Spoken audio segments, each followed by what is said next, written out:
We're going to shoot into a video about why confidence is so important, but also why humor is so important, and also why it's important to be the selector and to be in abundance in your social interactions. Now, a lot of people, very, very sadly, they get caught up in what you would call the have or have not paradigm. The have or have not paradigm is the idea that you've either got the looks, got the money, got the status, or you don't. And if you don't have it, there's nothing that you could do. You're very much at the effect, not the cause. But if you have it, you're made. That's the have or have not paradigm. The next paradigm on the way up is this idea of the doing paradigm, that you have to do something to be attracted to people. Maybe you have to say a certain type of thing or do a certain type of thing to be attractive. The highest paradigm is what you call the being paradigm. And that's when you being who you are is actually driving somebody's interest in getting to know you. So why are all of these important? At the base level of the have or have not paradigm is this idea that you sort of just go and meet somebody and they either like you or they don't based on what it is they're seeing. So you could almost imagine that like you have no agency in the process whatsoever. There's very, very little that you can do. And you just sort of say hi to somebody. You're like, hi there, what's up? My name is Owen. And then they kind of just look at you. Well, how do they look? How much money they have? Maybe status. And all these things are great. I'm not speaking against looks of money or status. But what I'm saying rather is they just look at you and then they just make a decision right then and there. You either have it or you don't. There's not really a lot that you can do from there.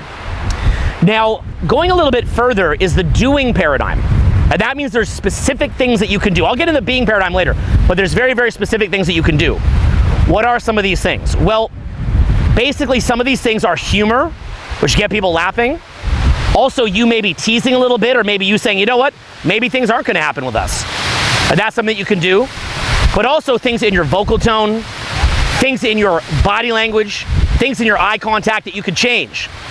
So that would be another paradigm up. Also, you know, having a great place to invite somebody to, having a great social media. That's a very, very cool thing that you can do right now. How about the being paradigm? How do we get up to a higher level, what you call the being paradigm? Here's where it works if you want to understand it. You could choose to understand it, you could choose not to understand it.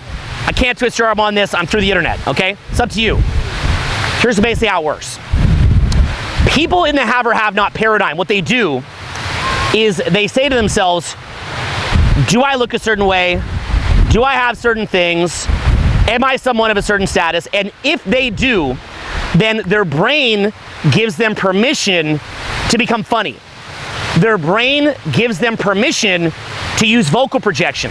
Their brain gives them permission to have proper eye contact. The brain gives them permission to use different cadences in the voice. The brain gives them permission to just express freely and to be outside your head and not to overthink things. That's what happens in the have or have not paradigm. So you're like, well, if I have it, then I can act like this. And this is why you'll see to where if you're at your party and you've got a lot of cash and you look a certain way, your whole demeanor changes. So you now have permission. Now, likewise, in the doing paradigm, here's what you're going to see. You will say to yourself, well, as long as I'm doing something, as long as I am being funny, as long as I am controlling the underlying frame in the interaction, as long as I'm using my vocal projection, and so on and so forth, as long as I have a good social media, then I'm allowed to have confidence. Then I'm allowed to have good eye contact. Then I'm allowed to have proper vocal cadence. Then I don't have to sit there self-monitoring and second-guessing myself. So you're attaching that freedom, that social freedom, and that full expression that's very attractive onto the fact that you're doing something.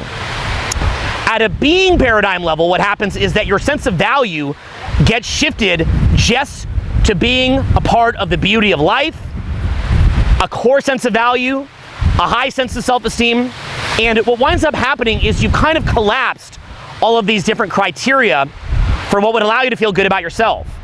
I'm just being. As long as I exist, I'm amazing. What is the downside of that? The downside, of course, it's obvious, is that it can be very, very demotivating to make more money, to get in shape. It could be demotivating to be funny. It could be demotivating to control underlying frames. It could be demotivating to use your body language and voice properly. And so the fear in the being paradigm is that it's not being, but it's actually apathy. We say to ourselves, oh, is that just apathy? And so somebody in the doing paradigm Or sorry, let's go back even further. Somebody in the have or have not paradigm, they see anybody who believes that they're at the cause, not the effect of their life, as disgusting. They're like, you think you're at the cause? You either have it or you don't. Why could you think that? I hate you. They'll say that. Somebody in the doing paradigm will see someone who's in the paradigm above them in the being paradigm, and they're gonna say, that's just apathy. I wouldn't be motivated to do anything. Why would I do anything with my life if I thought I'm good enough now? Somebody in the being paradigm, what they've done is they've stopped attaching their ego onto what they have or don't have. They've stopped attaching their sense of self-worth onto what they're doing, and rather, by making the shift to having truly high self-esteem and to making the shift to connecting to the present moment itself, to the action itself, to loving the process, what happens is that you have this transformation of paradigm, and you get so much energy that the challenge becomes you might even find your hands are shaking. I mean, it's like a sober version of being on meth, where you just want to run around cleaning your house with a toothbrush. You are so inspired that you can't stop because you're infused with that beautiful, beautiful present energy. It's like a cleaner, better version of caffeine. It's a better version of weed. It's a better version of booze. It's a better version of Molly, better version of Coke. It's not as extreme, but it's beautiful and it's ever present, and it moves through you, and is something that you have generated yourself by cultivating your spiritual connection, your self-esteem, your core sense of self-worth, and tapping in. And so then what starts to happen, of course, is that when you're coming from that place, that people get this sort of radiant electric energy from you to where they want to be around you like moths to a flame. They crave your attention. People, by the way, very, very dark, crave to get in arguments with you because they want to pull you off your perch. But people who actually want more positivity, they find you attractive because they crave to be around that energy. They want more of that energy. They crave it. They want it.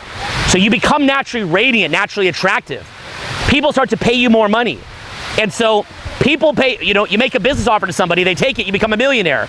You have a lot of energy and radiance, you have a lot of natural attractiveness, no matter what age you're at. And so it's just simply a shift in paradigm, but again, it is not apathy. Apathy is where you say to yourself, it doesn't matter if I have or have not, it doesn't matter what I do or don't do, I've just got this learned helplessness, I'm not gonna take action, I'm not gonna do anything. And so what winds up happening is that you're just pathetic. So people in the doing paradigm, they view anybody who's in the being paradigm wrongly as having apathy. Now, another thing you also see is that people in a state of apathy will do what's called spiritual bypassing and think they're in that state of high flow. But that you'll know they're lying because they're pounding down drugs, they're not taking action, and they're doing anything to worship the God of their state, of their peace, of their centeredness. So what they do is they just seek to put themselves in easy, non-challenging environments, and they just block out anything that would challenge them whatsoever. When in reality, when you're connected to the being paradigm, you actually crave greater and greater challenge, not out of a sense of need or to prove yourself, but because you have so much energy that you need something to bounce it on. It's like if you see a newborn baby, they're often in the being paradigm, not brand newborn entirely, but say, my son Tristan, he's 3, and he's very, very much in the being paradigm. You can see it in his pupils, you see it in this major, major way in the pupils, a clean energy shooting through his eyes. All he wants to do all day is laugh and play and take on challenge and climb and do puzzles and sing, and that's naturally what starts to happen. So understand that at a core level, when you hit that being paradigm, the need to have certain things, you will still have certain things, but your relationship to it changes. You don't need it anymore. You'll probably still be very rich. You'll probably come across to people in a very attractive way because you're radiant, but it's not a place of need, like I have it or I don't, and your whole world revolves around that and you worship that. As you move through the doing paradigm, you're still going to do things, but rather than doing it out of need and lack, you're going to do it out of inspiration, not desperation. So what I would say is, whatever paradigm you're in, whether apathy, have or have not, doing or being, any of these has its own lessons. So wherever you are, that doesn't matter, that's fine. Look, I'd be lying if I said I haven't shifted into apathy here or there. Maybe sometimes you just want to eat a Cheeto watch some stupid TV, and that's fine. Maybe sometimes you sit there, you're feeling a little bit insecure. That's fine too. Maybe you're sitting there and you're like, you know what, I just really need some cash right now. And I go there too. That can happen. You know, you look at some giant yacht, you're like, I just want it, you know, right? And you feel that. That's normal, that's healthy. You know, I'm not some transcendent angel, neither are you. Yet, right? Who knows what happens someday, but as of now. But what we want to be doing is at least understanding these different paradigms, having an understanding of them and moving towards them. And saying to yourself, okay, well, what is my standard here? And an overarching paradigm, when you move to the next one, is like a little chick coming out of an egg. And it's looking around, and what happens is that the rules are different. Basically, your world expands, and you will want different things. You will resonate with different things. In my case, you notice I'm in nature a lot, I'm around my children a lot. I resonate with life, being around life. I'm here in the North Cascades, some of the best hiking in the world up here. My core essence craves to be around that.